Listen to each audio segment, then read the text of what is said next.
Pressure, resistance, and airflow. So we talked about pressure resistance and flow when we talked about the cardiovascular system and how blood moves from one place to another, and how that is a function of pressure, resistance, and the eventual flow of blood. Well, those same principles guide the flow of air. When you have a difference in pressure between 2 points, then that will control where the air or the blood, depending on which system you're talking about, where that flows. Flow of fluid is inversely proportional to the amount of resistance. So inversely means inversely proportional means that when one level goes up, the other level goes down. That is what an inverse relationship means. So if you have an increase in pressure in one, or an increased direction in one area, then you'll have a decrease in the other area. Atmospheric pressure is what drives your respiration. So atmospheric pressure meaning the pressure of the air surrounding us that's in the atmosphere.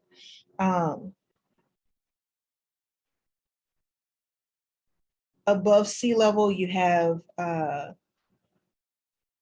this is basically what your atmospheric pressure is, 760 millimeters mercury. At sea level, we are just below sea level here in New Orleans, so this would probably be slightly higher. And this 760 millimeters mercury at sea level is considered 1 atmosphere. As you get higher in elevation, so you go into mountains, then this atmospheric pressure is lower because the pressure decreases, the atmospheric pressure decreases as the elevation increases. Boyle's law states that at a constant temperature, the pressure of a given quantity of gas is inversely proportional to its volume. So you know that temperature will change the properties of a gas. If you increase the temperature or make it warmer, then that gas will move more, which means it takes up more space because it's moving more. If you lower the temperature, those air molecules are moving slower, so things are more compact. They don't take up as much space because they're not moving as much. So if you keep that temperature constant, then you are not changing the volume of gas because of the temperature. So that is important, that in this case, temperature is consistent. But understanding that when you have a given quantity of gas and the temperature doesn't change, the greater the volume that that gas is in, the less pressure is within that gas. So if you have a certain amount of air in the lungs and you increase the space of the lungs, then you decrease the pressure that's inside the lungs because there's more space for those molecules to move.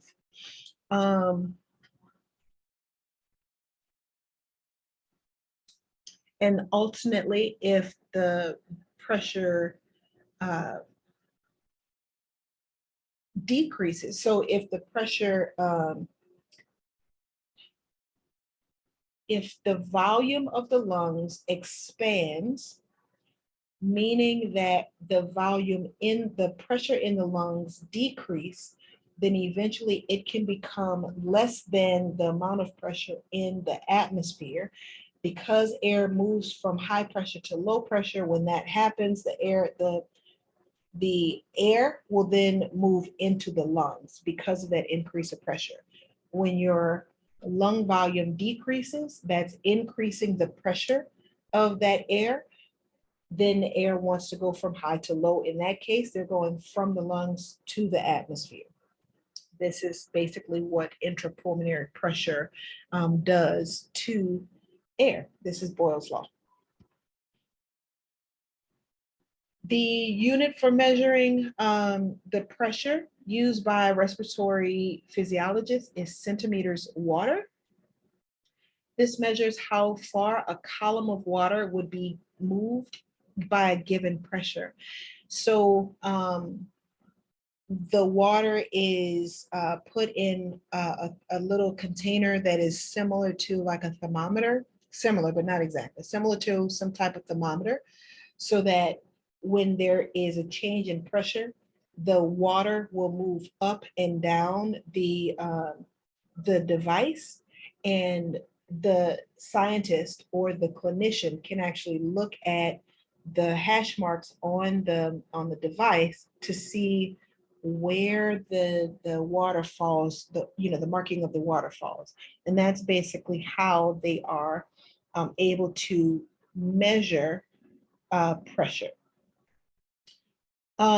This is more sensitive than millimeters mercury because mercury is a heavier liquid.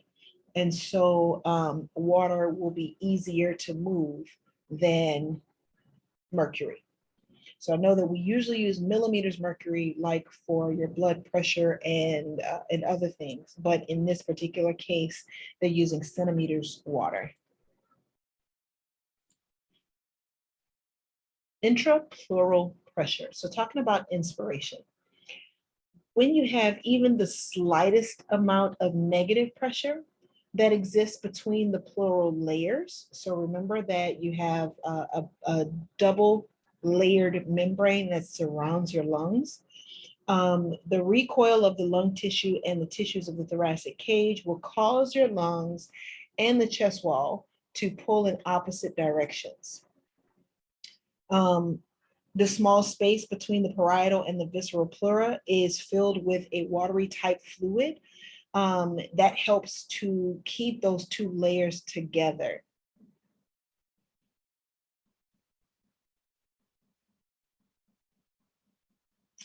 So where is it? These two pleural layers, which are, I want to show them to you again. Not there. So here, again, remember this layer on the outside is your pleura. You have the parietal pleura on the outside or closer to the body cavity, the visceral pleura that is closer to the viscera or the organs.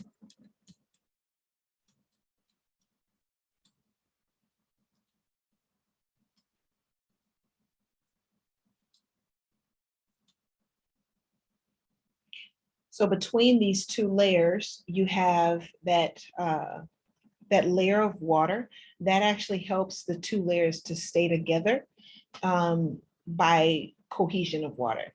When the ribs swing upward and outward during inspiration, the parietal pleura follows them. So that layer that's closer to the actual ribs will actually follow the ribs when they move for inspiration.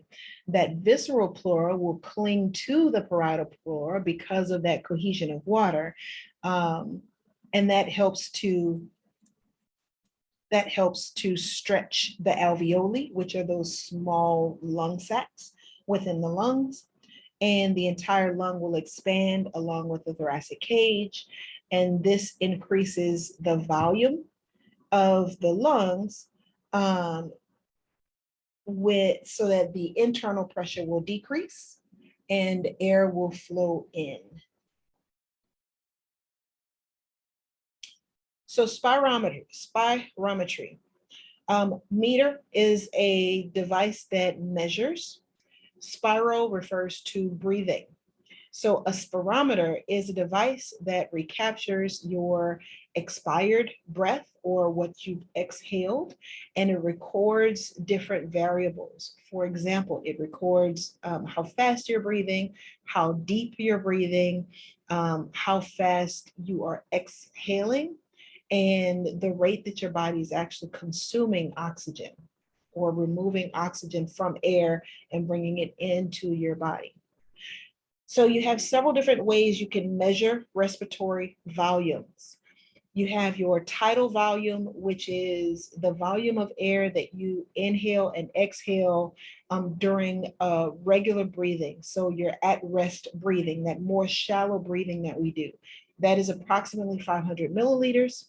And I'd like you to get a bottle of water and look at how many milliliters that is so that you can actually see what 500 milliliters looks like.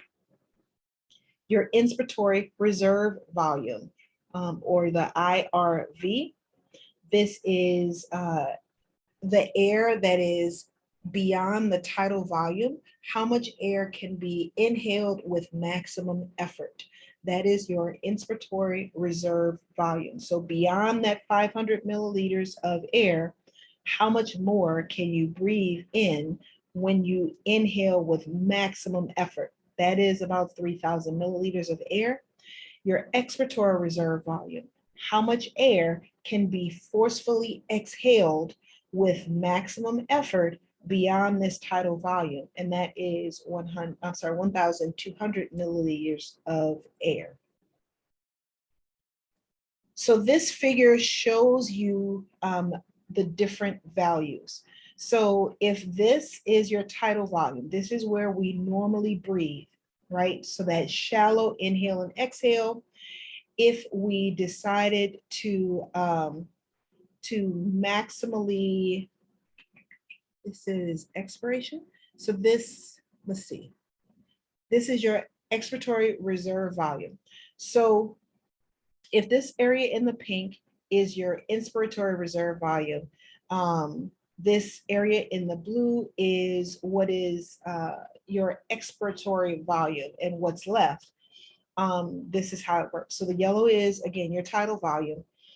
If you were to exhale forcefully, then this would be your expiratory reserve volume. Everything in your lungs beyond that regular breath that you can exhale with force. Your inspiratory reserve volume is the opposite.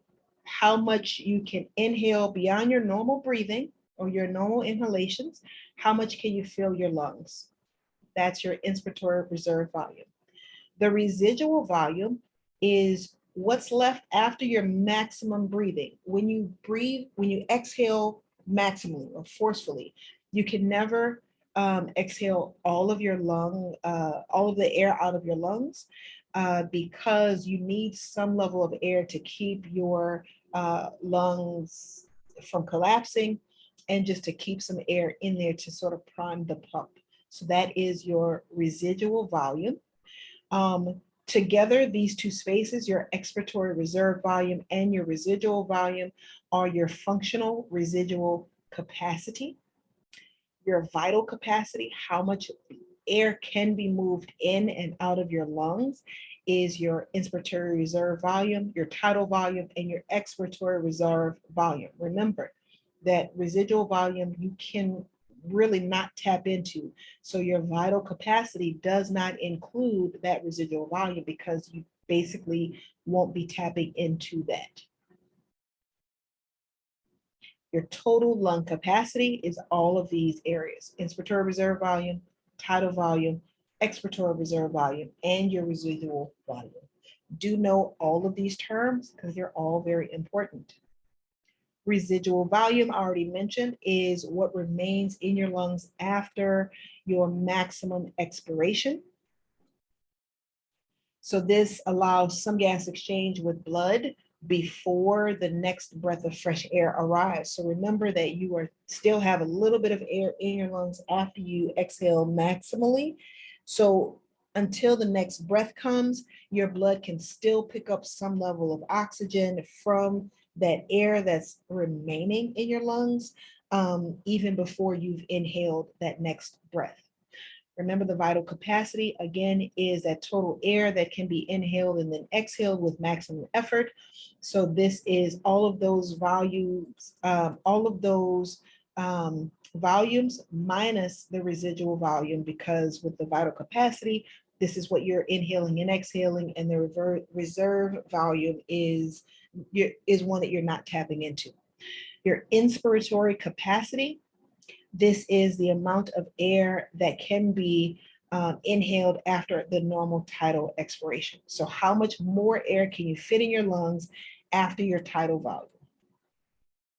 Functional reserve capacity is the reserve volume and the expiratory reserve volume, and then total lung capacity is all the things. Spirometry is the measurement of pulmonary function. Spirometry is what is used by clinicians to help to diagnose and assess disorders of the lungs. So you can have a decrease in your lung capacity and in how much work your lungs can do.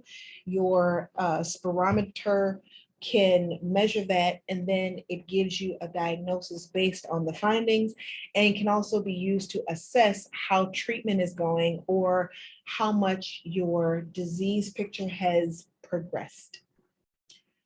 Restrictive disorder. So this happens, respirometry can be used to aid and diagnose restrictive as well as obstructive lung disorders. So restrictive disorders are those that reduce pulmonary compliance. Basically, it decreases how much the lungs can inflate. Anything that causes pulmonary fibrosis could be causing restrictive disorders. So examples would be black lung disease as well as tuberculosis. Obstructive disorders. So with your obstructive disorders, these are the ones that actually block the airways or narrow the airways so that it's harder to inhale or exhale any amount of air. So your asthma and your bronchitis are two obstructive disorders because with both of these, you have inflammation or spasming of the bronchi that will decrease the space, the airway, so that it makes it harder for air to move in and out of the lungs.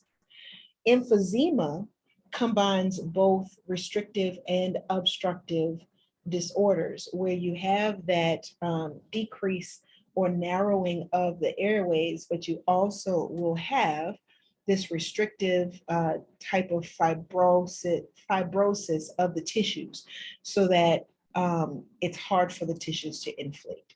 So that is what emphysema is. Other measures that can be done with spirometry, you have your forced expiratory volume. This is how many percent of the vital capacity can be exhaled in a given interval. Usually they measure like in seconds. So your healthy adult is 75 to 85% of your vital capacity exhaled in 1 second. That is a healthy adult. Peak flow is the maximum speed of your expiration. The peak flow is actually measured as you are doing something like your forced expiratory volume. So it's measuring how quickly this occurs. When is the maximum expiration occurring? You have your minute respiratory volume. This is the amount of air that is inhaled every minute. Your tidal volume times your respiratory rate will give you your minute respiratory volume. The maximum voluntary ventilation occurs during heavy exercise, and this can be as high as 125 to 170 liters per minute. So your minute respiratory volume, your rate is approximately 6,000 milliliters per minute at rest, but at heavy exercises, it is 125 to 170 liters per minute during heavy exercise. So again, remember your terms. So PNEA refers to breathing, EU refers to good, A is no or not, dis is problematic or labored, painful, is what dis means. Hyper means a lot. So eupnea is your relaxed, quiet breathing. This is your tidal volume of 500 milliliters and your respiratory rate between 12 and 15. So your respiratory rate, when you are resting at normal, if you have no disease processes happening, should be around 12 to 15 breaths per minute. Apnea is when you stop breathing temporarily. So sleep apnea is when people snore and stop breathing during sleep. Dyspnea is labored breathing. When a person is gasping for breath, they have shortness of breath. This is termed dyspnea. Hyperpnea is increased rate and depth of breathing in response to, excuse me, in response to exercise or pain or other conditions. So hyperpnea is increased rate and depth of breathing. Hyperventilation is increased pulmonary ventilation in excess of your metabolic demand. So more than what your body needs is, you're breathing more than your body needs. Hyperventilation. Hypoventilation is reduced pulmonary ventilation, leading to an increase in blood carbon dioxide level. So you have this Kussmaul respiration. This is caused by acidosis. So an acidic state or acidic pH of the blood that triggers your body to increase its depth and speed of breathing. Orthopnea. This is dyspnea that occurs when a person is laying down. So if a person lays down and they have trouble breathing, these are the people that have to sleep with several pillows beneath their head so that they are basically sitting up more, or they have to sit in a recliner or some kind of chair or something to go to sleep. That would be orthopnea. Respiratory arrest is permanent cessation of breathing. So that's very different from apnea. Apnea is temporary cessation of breathing. Respiratory arrest is permanent cessation of breathing. Tachypnea is accelerated respiration. So tachy means increased or accelerated.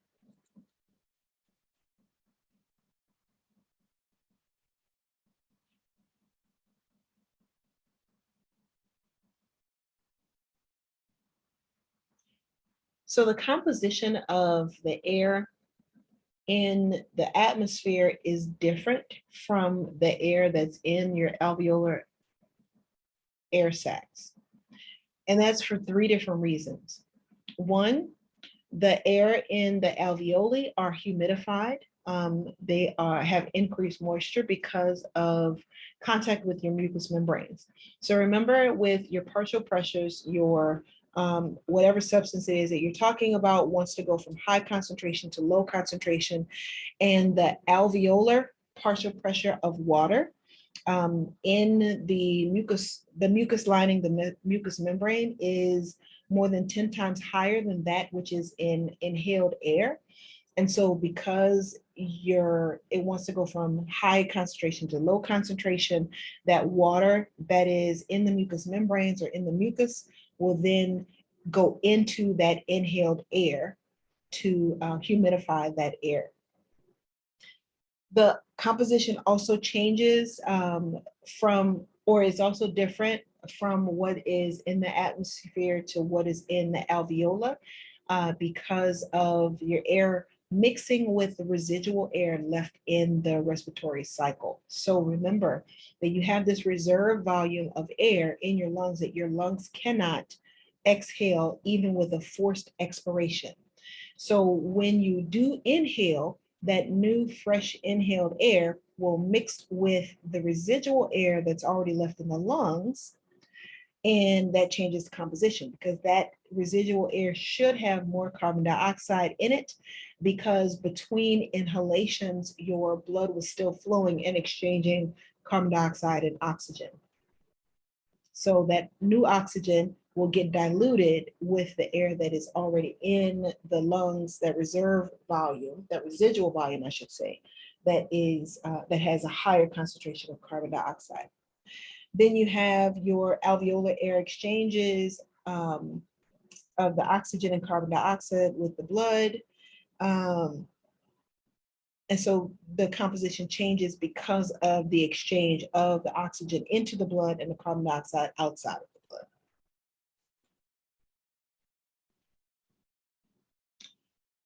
In order for gases to go from the blood, from into the blood, it has to pass not only a thin layer of cells in the lungs, the alveolar air sacs, but it also has to cross a film of water that actually covers the alveolar epithelium. In order for the oxygen to get into the blood, it has to dissolve in that water, pass through the water and through the respiratory membrane, which will separate the oxygen from the air and allow the oxygen into the bloodstream. The carbon dioxide will then leave the blood. It'll pass through the water in the opposite direction and then go into the alveolar air sacs. You have gases that diffuse down their own gradient until the partial pressure of each gas in the air is equal to the partial pressure in water. So this partial pressure will also help the gases to exchange from one place to another.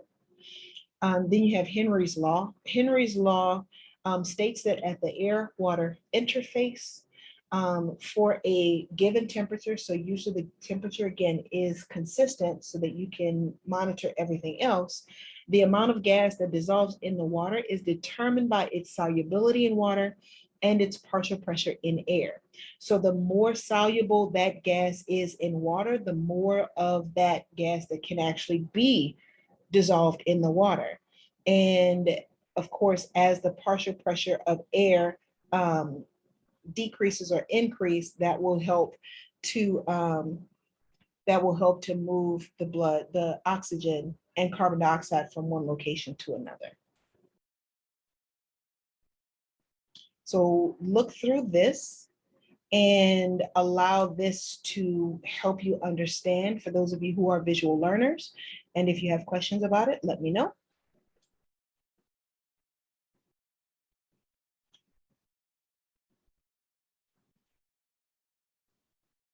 All right.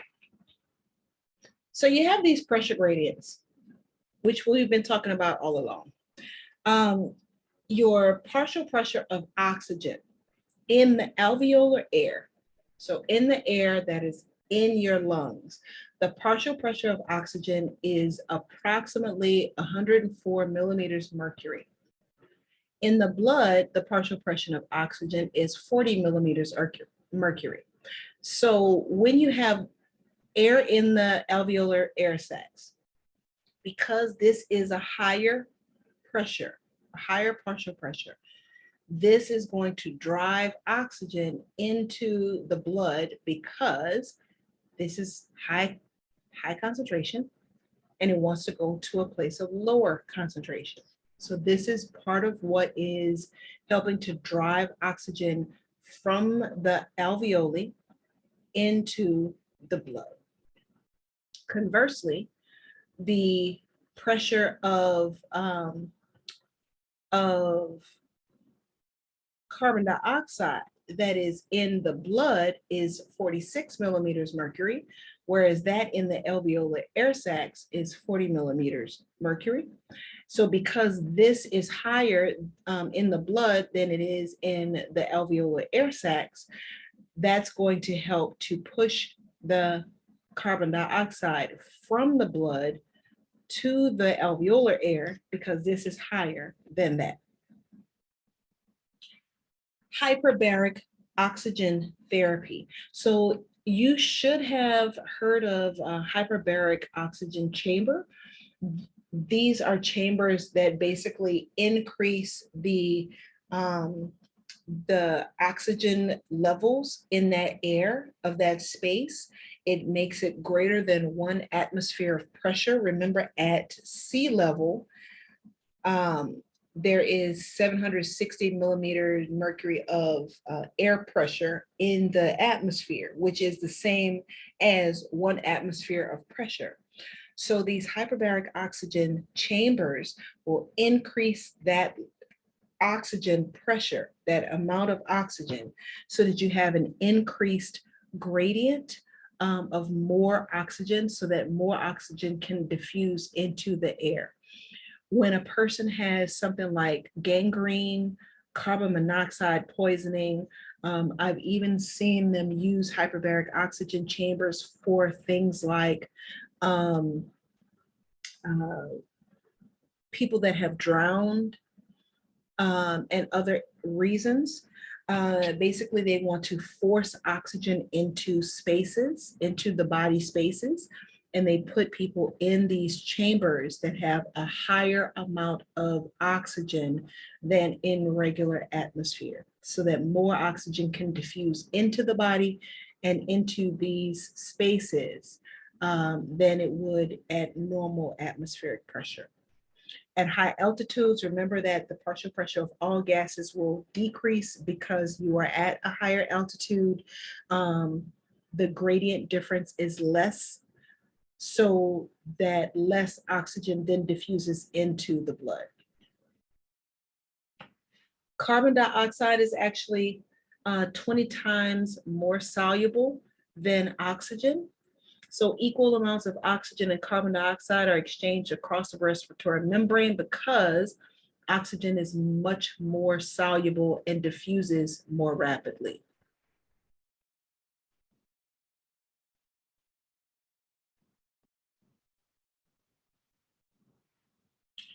So membrane surface area, you have lots of membranes.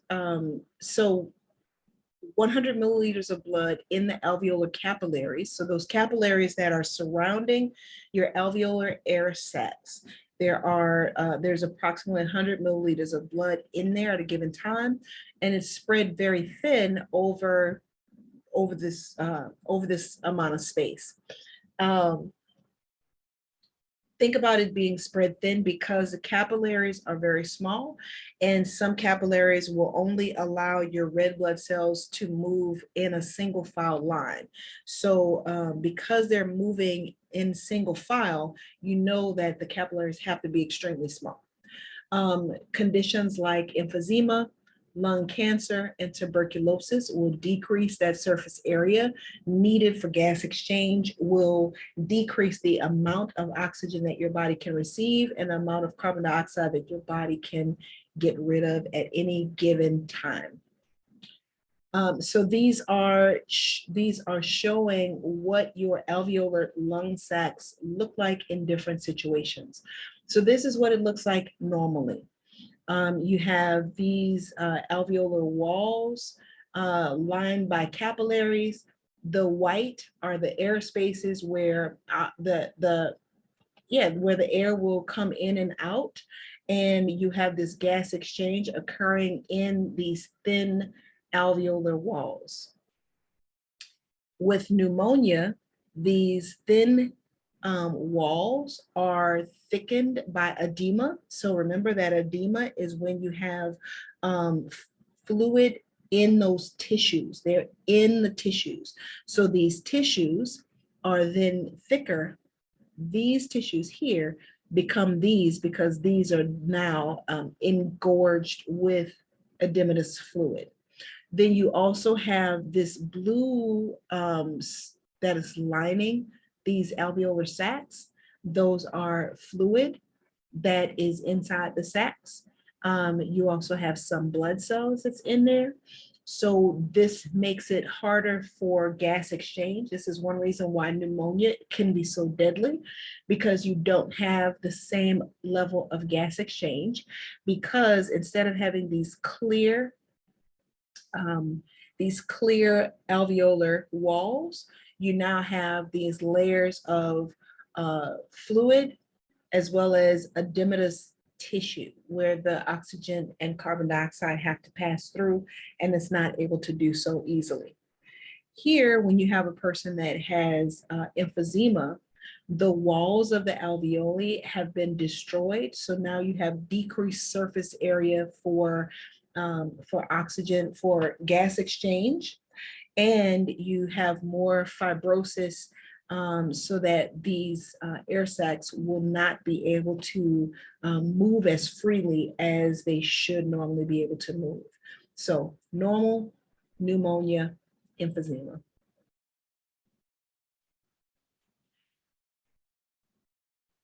And we will continue with this part of the discussion in the next video.